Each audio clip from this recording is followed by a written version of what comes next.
C'est bon, c'est bon. Après avoir écouté les précédents orateurs, au fur et à mesure, je me disais, mais qu'est-ce que je vais pouvoir dire? Et puis finalement, ça se restreignait, et je suis très reconnaissant aux orateurs d'avoir ouvert, disons, le débat sur des bases diverses qui étaient utiles pour la compréhension générale du propos de ce soir concernant la beauté. Est-ce que la beauté peut changer le monde? Vous savez qu'il y a un certain Dostoïevski, je crois, qui avait intitulé son livre « Et si la beauté pouvait changer le monde ?» Oui, je suis totalement convaincu que la beauté peut changer le monde. Seulement, encore faut-il définir ce qu'elle est. Parce que si nous parlons de la beauté, sans la définir, évidemment, on se rend compte que dans le monde, c'est une grande cacophonie. Parce que ce qui est beau pour les uns, c'est laid pour les autres, etc. Et c'est encore l'ambiguïté de l'humanité à ne pas accorder ses violons pour s'entendre au moins sur des sémantiques qui sont des sémantiques non pas prisonnières d'une histoire, mais qui sont des sémantiques qui s'inscrivent dans le destin collectif et dans la création elle-même. Donc à partir de là, reste à savoir, est-ce qu'il y a une possibilité d'aboutir à cette beauté? Et encore, faut-il savoir, qu'est-ce que la beauté? La beauté, certains la conçoivent d'une certaine façon, d'autres la conçoivent d'une autre façon. Seulement le problème, est-ce que c'est quelque chose qui est piégé par l'appréciation humaine et par la définition humaine, ou est-ce que c'est quelque chose qui est transcendant et qui n'est en fait pas inscrit dans l'histoire de l'humanité? Moi, je considère que la planète, elle est très belle, mais c'est pas l'humanité qui a construit la planète. Elle est magnifique. Je considère que la voûte céleste et les étoiles, tout ça c'est magnifique. Le soleil c'est beau, la lune c'est beau, et tout ça est beau, et notre terre même, elle est belle. Et c'est pour ça que l'impact que nous venons de commettre juste avant de nous quitter avec Jean-Marie Pelt, un ouvrage qu'on a intitulé Est-ce que le monde a un sens? Problème du monde et du sens. Et là, il avait fait toute une rétrospective sur comment la vie s'est organisée sur Terre pour que la vie puisse devenir. Et ce qui est sorti, disons, de cela, c'est qu'en fait, tout ce qui a été créé avant nous, eh bien, c'était créé surtout comme s'il y avait une intention générale qui devait aboutir à cette beauté. Et donc, il y a eu les deux éléments de cette construction reposent sur la coopération. Coopération, et tout à coopérer, et l'associativité, c'est-à-dire l'organisation. Une fois qu'il y a création, il y a l'organisation d'une cohésion et d'une cohérence qui aboutit évidemment à donner sens à cette magnifique planète. Et puis, donc, cette planète aurait pu continuer sans nous, puisque nous sommes là depuis, si on prend, disons, le ratio de 24 heures qu'on prend habituellement pour donner un âge à notre planète, eh bien, nous sommes advenus depuis 1 minute et demie à 2 minutes, c'est-à-dire que nous sommes totalement récents dans ce phénomène, et finalement, la grande question aujourd'hui se pose en termes quel est finalement le sens et quel est le rôle de l'être humain dans cet avènement.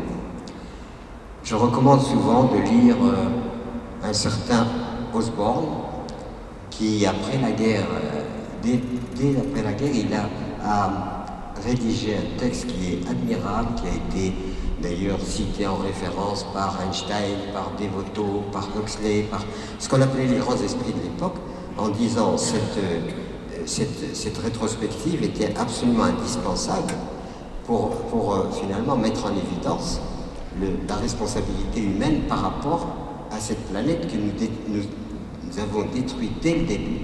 Il n'y a que les peuples premiers qui ont été respectueux parce que eux, ils n'ont jamais voulu outrepasser ce qui leur était nécessaire. Pourquoi? Parce qu'ils étaient dans une posture sacrée. J'ai affiché la seule chose que j'ai affichée dans ma chambre, si le discours du chef indien Seattle, à qui les Américains demandent de vendre leur territoire à ces Indiens, et Seattle a une réponse magnifique, il dit comment voulez-vous que nous vous vendons notre territoire, parce que la terre ne nous appartient pas, c'est nous qui lui appartenons. Et ensuite, il y a tout un texte sacré. J'ai jamais vu un texte aussi beau et aussi sacré, parce qu'il reposait sur quoi? Il reposait justement sur la reconnaissance à la fois de la valeur nutritive, la valeur élémentaire de la survie, mais en même temps, il reconnaissait la beauté. Et dans ce texte-là, il est outré par le fait que les envahisseurs, enfin les conquérants de l'époque, anglo-saxons et autres, quand ils sont venus conquérir le pays, évidemment, on ne parle pas assez des génocides indiens, de 50 millions d'Indiens qui ont été éradiqués.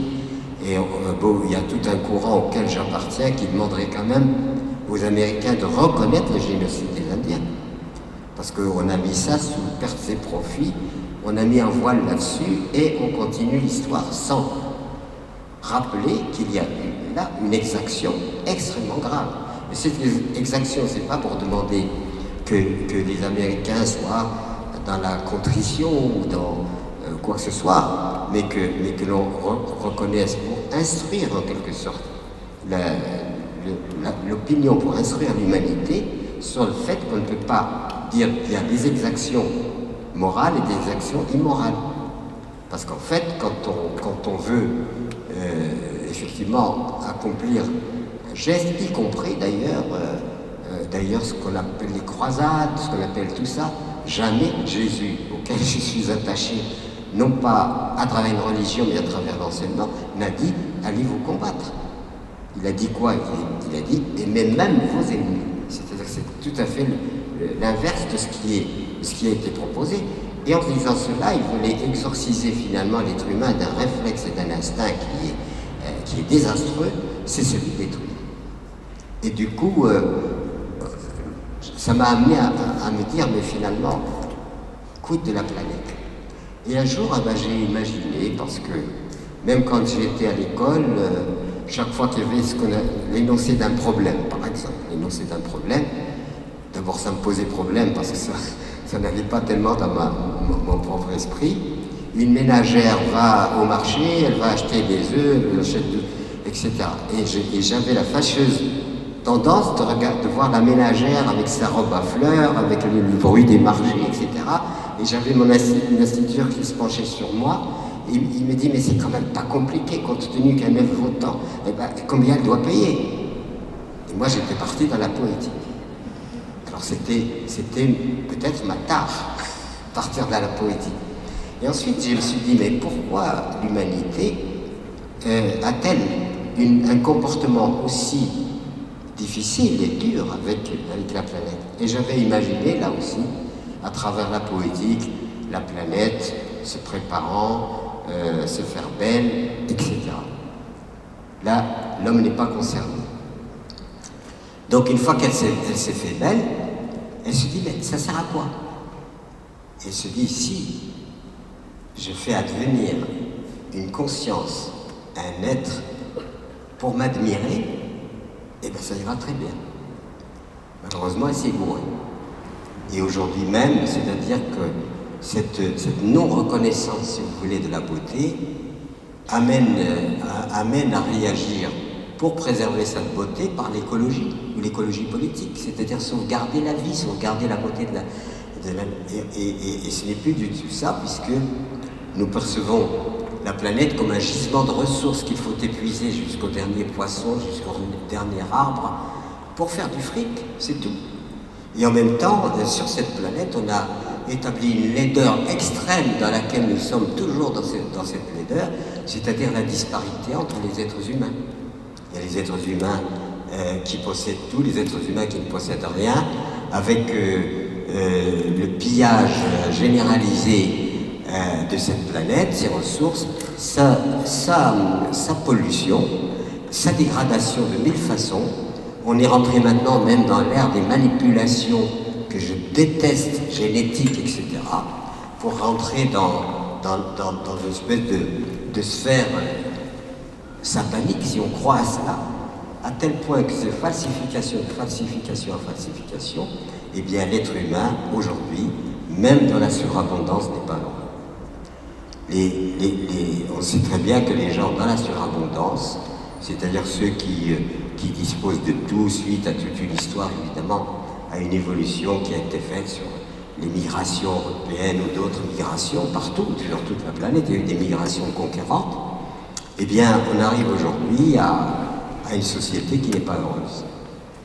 Et on se dit, mais pourquoi il n'y a plus cette joie de vivre? Et pourquoi le plaisir prend beaucoup d'importance, mais la joie est absente?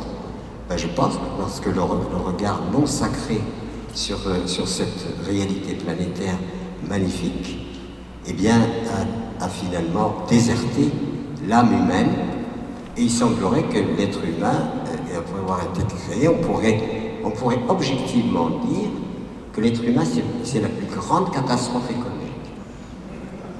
C'est vraiment la plus grande catastrophe écologique. C'est une évidence. Il n'y a qu'à voir les dégâts qu'on a pu faire, cette profanation et ces dégâts que nous avons pu faire. Je ne pense pas que la planète soit contente du résultat.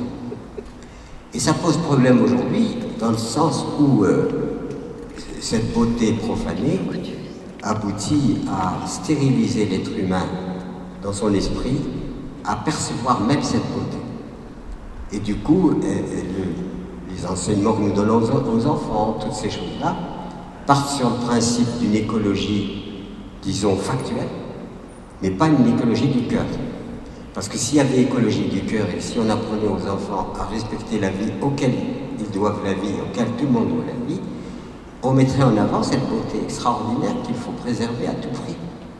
Parce que sinon on instaure cette tristesse inouïe qui est aujourd'hui comme une espèce de fléau dans le cœur des êtres humains dits évolués et qui entraîne le même fléau dans le cœur des êtres humains qui veulent évoluer de cette façon-là, c'est-à-dire le pillage, l'accaparement, la valeur absolue donnée au lucre, l'accumulation, etc. On invoque souvent d'ailleurs, pour parler des êtres humains, en disant ils appliquent la loi de la jungle. Mais ça n'est pas vrai. Puis quoi la loi de la jungle? Moi je serais un animal, je serais presque vexé qu'on me traite d'un être humain. Ça paraît peut-être fort. Et souvent les gens me demandent mais pourquoi? Ben, je dis non, parce que dans la beauté, il y a cette espèce de respect de la vie, de respect et la modération en tant que telle. Et quand on me dit, mais comment tu expliques les choses? Je dis, jamais je n'ai vu un lion qui a besoin de manger une antilope, d'avoir un commerce d'antilope ou un entrepôt d'antilope. Le pauvre vieux, il est bien obligé de manger, puisque c'est sa nature. Mais il n'accumule pas, il ne prend pas au-delà de ce qui lui est nécessaire. Et aucune espèce. Alors, on invoque évidemment la fourmi, etc., et la cigale, etc. Mais en fait, dans la réalité d'aujourd'hui, la beauté manque tellement, et notre perception de la beauté est devenue tellement esthétique et non pas beauté. Oui, l'esthétique, oui. Mais l'esthétique n'est pas la beauté, parce que la beauté résonne beaucoup plus profond que l'esthétique. L'esthétique, c'est simplement une apparence flatteuse, une apparence que l'on peut dire, bon, ben voilà, elle nous touche quelque part parce que c'est la composition d'un tableau, la composition d'une musique, tout cela, ça peut être très beau. Mais quelquefois, le compositeur ou le peintre ne sont pas forcément beaux. Ils peuvent être méchants, ils peuvent être laids, ils peuvent être tout ce que vous voudrez. Donc il faut se méfier du fait que la beauté soit réduite simplement à quelque chose qui est de l'ordre de la créativité humaine. Elle va plus que la créativité humaine, et quand on voit comment la nature se débrouille, comment la nature s'organise, comment la nature produit des fleurs, produit des arbres, elle est entièrement dans la créativité de la beauté. Seulement cette beauté, effectivement, aurait pu, comme je l'ai dit au début, être stérile, elle n'aurait aucun sens s'il n'y a pas un être qui admire. Si l'admirant n'est pas là, eh bien la beauté reste la beauté. Peut-être que des anges s'en délectent, mais en tout cas l'être humain, pour qu'il y ait beauté dans le cœur de l'être humain, il faut que cet être humain soit admirant.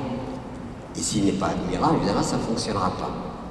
Seulement, la notion de beauté, comme j'ai tenté de l'expliquer au début, vous allez d'une civilisation à l'autre, d'une culture à l'autre, il n'y a pas une homogénéité sur la notion de beauté. Et pourtant, on vous dit, mais ça, c'est beau. Seulement, ce qui est beau dans l'une apparaît comme l'est dans l'autre culture. Ça veut dire que ça n'est pas simplement une question culturelle, la beauté. C'est quelque chose qui est de l'ordre d'une vibration subtile de l'être humain à s'émouvoir de ce qu'il lui est offert. Et à cultiver cette capacité de s'émouvoir. Malheureusement, la capacité de s'émouvoir, non seulement elle s'est beaucoup atténuée à travers le temps et l'histoire, mais maintenant, dans la civilisation de la technologie, elle est en train de s'évanouir de plus en plus, remplacée évidemment par tout ce qu'on pourrait appeler l'esthétique, le cinéma, tous les tableaux, la musique, etc. Bon, certes, ça émeut, mais pour moi, ça n'est pas la beauté. C'est une expression particulière de quelque chose qui nous met dans une esthétique particulière, et cette esthétique est déterminée par la culture, c'est-à-dire comment on nous a appris à admirer. Et donc l'admiration elle-même, l'admiration, elle est diverse aussi. Donc existe-t-il quelque chose, enfin une situation dans laquelle ce qu'on entend par la beauté fait l'unanimité de l'humanité? Certes, oui, mais c'est unanimité de l'humanité, ça veut dire que la beauté préexiste, mais il faut que l'humanité s'accorde à cette beauté. Et c'est pour ça l'écologie, que l'on considère simplement comme une réaction contre les pratiques destructives de la vie, pollution, etc., et on veut résister à cela, eh bien l'écologie fondamentale, ça devrait être justement l'apprentissage de l'admiration. Et à partir du moment où on l'admire, ça change tout. Mais encore faut-il, et encore une fois, que ça soit dans une perspective unanime. Tout ça fait que on est perdu un peu par cette histoire de beauté qui sauverait le monde. Je ne pense pas que la beauté qui sauverait le monde soit une beauté définie par l'être humain lui-même. L'être humain n'est pas là pour définir la beauté, il est là pour l'accueillir. Elle préexiste.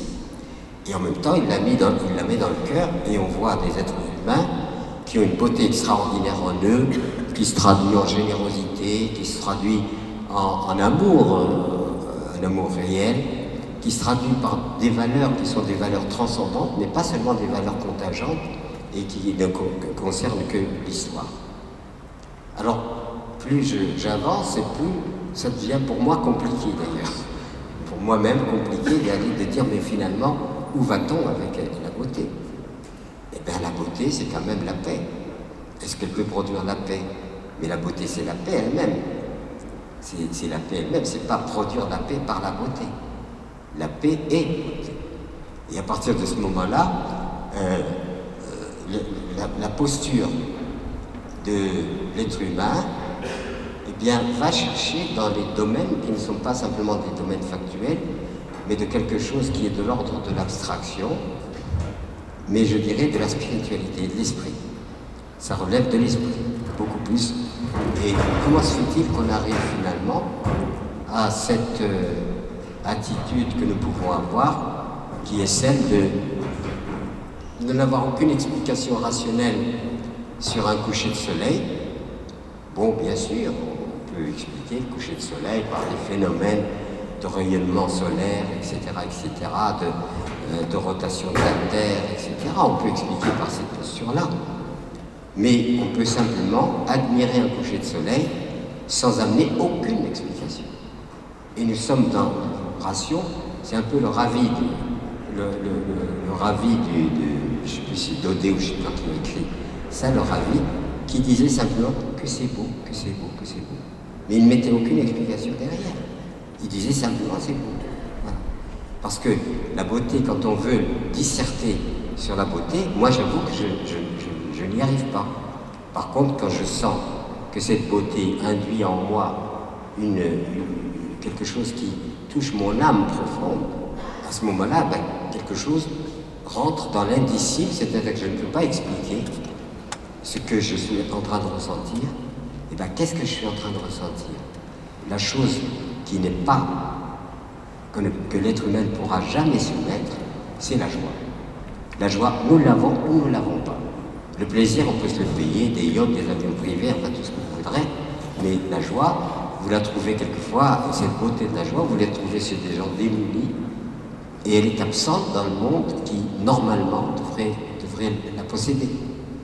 Et voilà, et nous voilà donc dans une sphère, on pourrait dire presque métaphysique des choses. Et quand on voit cette voûte céleste extraordinaire avec toutes ces étoiles, quand on voit ce grand mystère de la vie, eh bien, je pense que ça ne peut pas passer par une analyse intellectuelle, mais par la sensation directe, cette sensation immédiate. Si quelque chose passe par l'analyse cérébrale pour aboutir à une explication, c'est pas forcément la beauté en soi. Et du coup, plus j'avance, plus je m'enfonce. et je me dis, mais je creuse, et je me dis, mais finalement, c'est quoi? J'ai encore pas donné de réponse. Vous m'en excuserez. Et finalement, il y a quelquefois des postures ou des événements qui indicibles, c'est-à-dire ce sur quoi nous ne pouvons rien dire, et qui opèrent en nous quelque chose qui est de l'ordre du non analysable et non compréhensible par la raison. Simplement, c'est bon. Voilà. Alors après, on se rend compte que dans le comportement humain tel qu'il est aujourd'hui, on est rentré dans un stade de la destruction de la beauté. Nous détruisons la beauté. Nous détruisons la beauté parce que, alors je viens dans mon domaine à moi, quand on pollue tout, y compris la terre qui nous nourrit, nous sommes en train de détruire la beauté. Quand nous éduquons nos enfants dans la compétitivité, au lieu de les éduquer dans la solidarité et dans si vous voulez, la solidarité et la bienveillance les uns avec les autres, nous détruisons la beauté. Toute pensée, si vous voulez, qui ne peut pas instaurer quelque chose qui est de l'ordre du transcendant, qui ne reste pas dans l'élémentiel, c'est détruire la beauté. Et aujourd'hui, ben voilà, l'humanité a des comportements laids parce que notre comportement, suite à la peur que nous avons de la vie, parce que nous savons tous que notre vie est limitée, qu'un jour on disparaîtra de cette planète, amène peut-être une panique irrationnelle, à savoir, mais comment prolonger ma vie? Alors on nous dit, bien sûr, les indices, il y a la réincarnation, les indices, il y a la résurrection, et les disent, moi franchement, après avoir été musulman chrétien, et je reste relié à ce qu'on appelle le divin, j'ai beaucoup de mal à répondre à tout ça. Donc l'être humain, sa plus grande limite, c'est qu'il a peur. Ayant peur, sa réaction est une réaction qui est une réaction laide, parce qu'il voit l'autre comme son rival et non pas comme son complément. Il est très laid d'avoir subordonné au plan mondial les femmes, subordonnées. Il est très laid de détruire la terre qui nous nourrit. C'est très laid de répandre des poisons. C'est très laid de construire des armes, etc. Et quand on fait la liste de la laideur, elle nous révèle finalement le déficit de la beauté. Le déficit de la beauté dans le comportement humain. Donc le temps aujourd'hui aboutit à une transition. Est-ce que c'est une transition? Ou est-ce que, comme dirait, enfin, Fournier disait, nous ne savons pas où nous allons, mais nous y allons. C'est-à-dire que nous n'avons plus aucune maîtrise de notre destin. Plus aucune maîtrise. est-ce que nous sommes dans la fatalité, c'est-à-dire de phénomènes qui se produisent par eux-mêmes et qui produisent leurs propres résultats et leurs propres règles au détriment de l'être humain qui, lui, les a mis en route?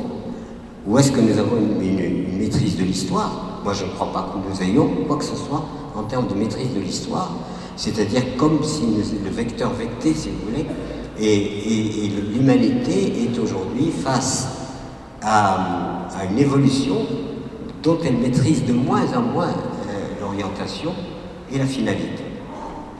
D'où une grande inquiétude par rapport à ce que, partant de ce constat d'une expérience à laquelle nous sommes arrivés aujourd'hui par la voie de la vanité, donc d'une certaine laideur, où l'être humain s'est cru important, a voulu devenir démiurge, c'est-à-dire constructeur d'un avenir qu'il détermine strictement lui-même sans aucun recours à quoi que ce soit.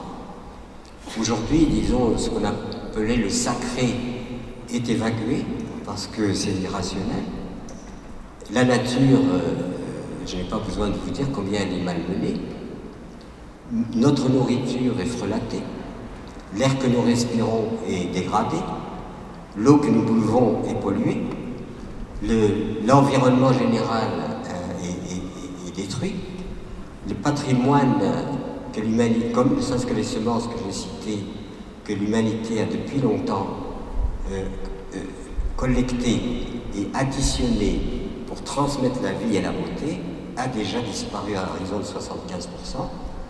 Donc on ne peut pas dire qu'aujourd'hui, il y ait des perspectives qui soient des perspectives optimistes. Alors souvent on me renvoie la question, mais avec tes discours, tu es peut-être pessimiste. Non, je dis, Bernanos disait, le pessimiste c'est un imbécile triste, et l'optimiste un imbécile heureux. Bon. Et moi je me sens ni de l'un ni de l'autre, c'est-à-dire qu'on est obligé de prendre un certain réalisme. Et aujourd'hui nous sommes plus que jamais, compte tenu de l'ère de la rationalité dominante, la rationalité dictatoriale. On n'accepte pas du tout que quoi que ce soit qui ne passe par la raison et le cerveau soit retenu comme une réalité. Il y a différentes innovations humaines, je pense à beaucoup de choses, l'homéopathie ou autres, etc., qui, en sortant de la rationalité d'un cerveau humain conditionné à fonctionner dans le stade de la phénoménologie, uniquement dans la strate de la phénoménologie, et bien cet être humain n'accepte pas qu'il puisse y avoir du mystère. Et qu'il y a de l'inconnu, voire même de l'inconnaissable, voire de ce que nous ne pourrons jamais connaître. Et donc si vous prenez tout cela, vous vous rendez compte que finalement, l'évacuation de la beauté y est pour beaucoup.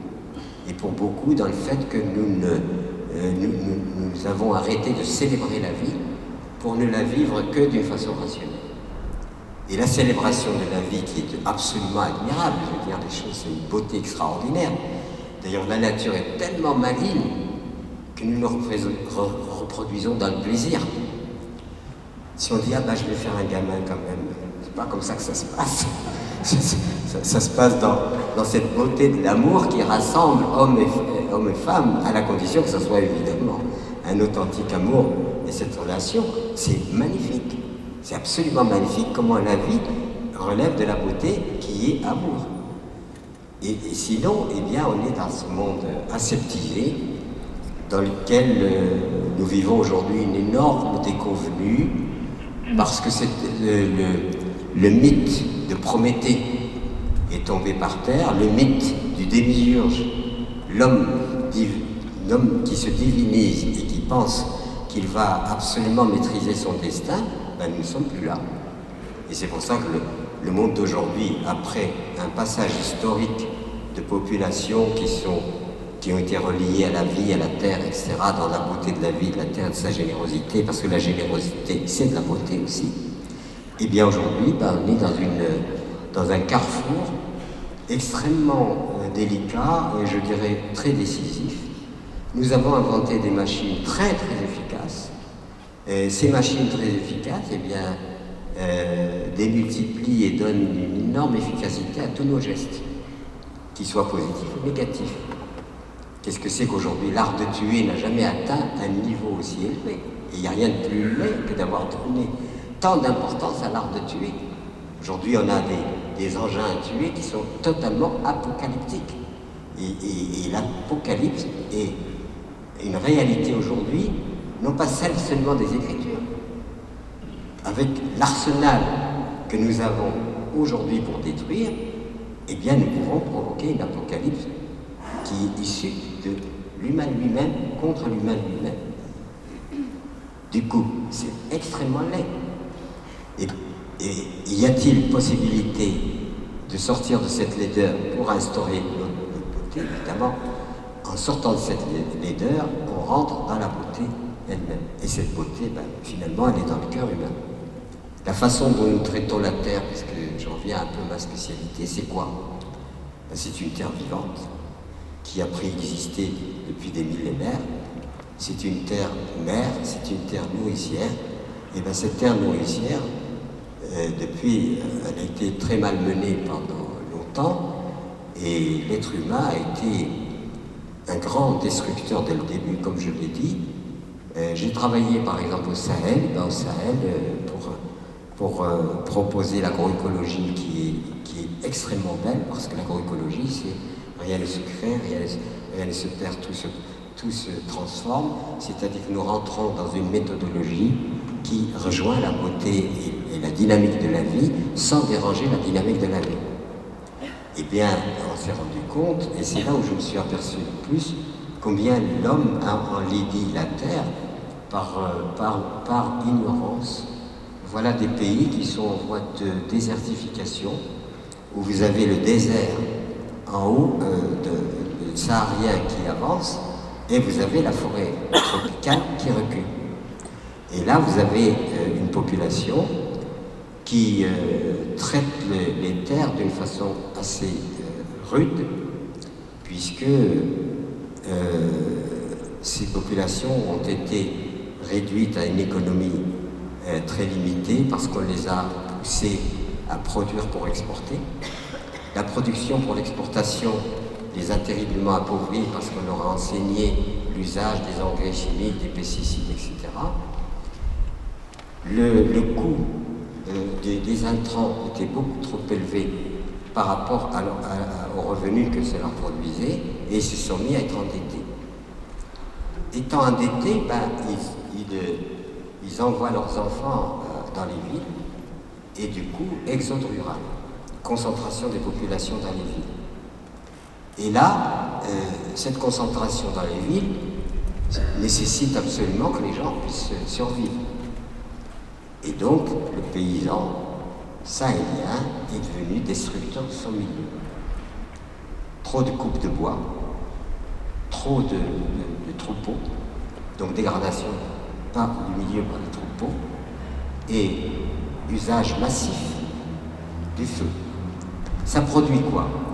Eh bien, ça produit un désastre parce que le rayonnement solaire, si vous voulez, qui vient sur ces zones-là, comme il n'y a pas de moyen, les rayons ne sont pas absorbés par une surface verte, par la verdure, par la forêt, etc., n'étant pas absorbés, ils sont réfléchis dans l'atmosphère.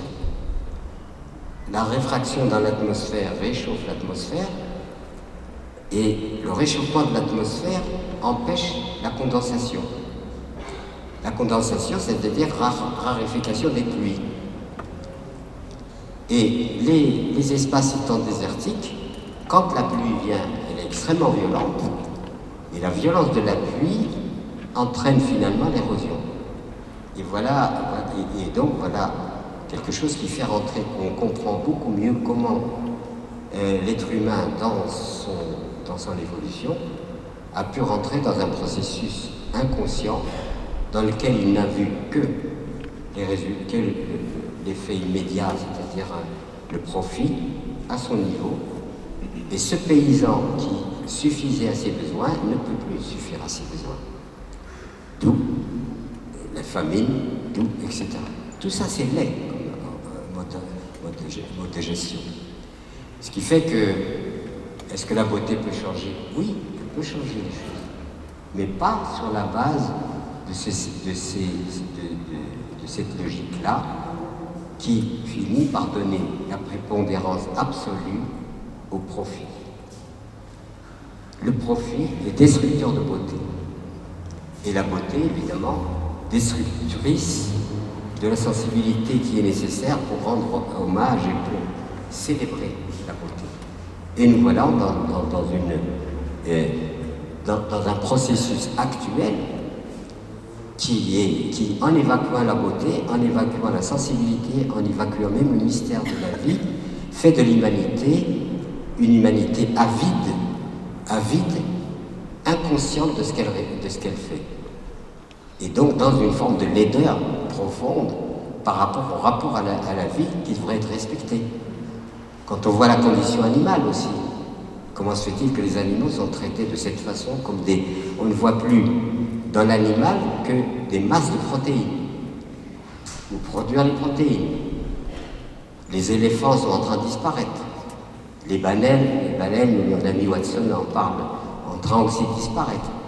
Les forêts, quand vous volez sur un avion par-dessus les forêts, vous voyez des trouées mais énormes de bois qui ont été prélevés. Et donc, on est en plein dans la laideur. C'est-à-dire que je parle de la laideur pour dire combien la beauté est en train d'être assassinée, si on peut dire, combien cette beauté est en train de disparaître, faute de l'avoir repérée, et faute d'avoir repéré que nous sommes sur une planète qui est magnifique et qu'il suffit de la respecter pour que la beauté soit présente. Alors la beauté n'est pas que là, elle est dans la relation humaine aussi. Si les choses se produisent comme ça, c'est parce qu'elles sont d'abord dans la psyché humaine et dans le cœur humain. La plus grande beauté qui soit, c'est celle que nous avons en nous. Celle qui nous rend. Alors c'est là qu'elle peut changer le monde. C'est ce qui peut changer le monde. C'est la beauté que nous pouvons avoir à l'intérieur de nous-mêmes, qui est la compassion, qui est l'amour, qui est la bienveillance, qui a toute cette beauté extraordinaire. Celle-là, oui, elle peut changer le monde. Mais la beauté simplement esthétique, c'est-à-dire qu'il ne reste que dans le domaine de la créativité humaine et du cerveau humain, dans ce qu'il peut composer comme musique, composer comme tableau, composer, etc., c'est pas celle-là qui va sauver le monde. Si l'être humain devient beau à l'intérieur de lui-même, et je prétends pas avoir un tel niveau, j'étais avec eux. La plupart du temps, je laisse mon L'Oréal à la maison. Parce que sinon, ça donne des complexes à tout le monde. Donc, j'ai pas amené mon L'Oréal par pitié pour vous. Je suis tellement parfait que je me fais peur. Donc je ne veux pas vous... Ben non, on est tous en quête, en recherche, mais la vraie beauté, à mon avis, c'est celle qui aboutit à un amour inconditionnel qui permettra finalement à l'humanité de changer. Et cette humanité changeante dans cette beauté intérieure, c'est elle qui changera la société.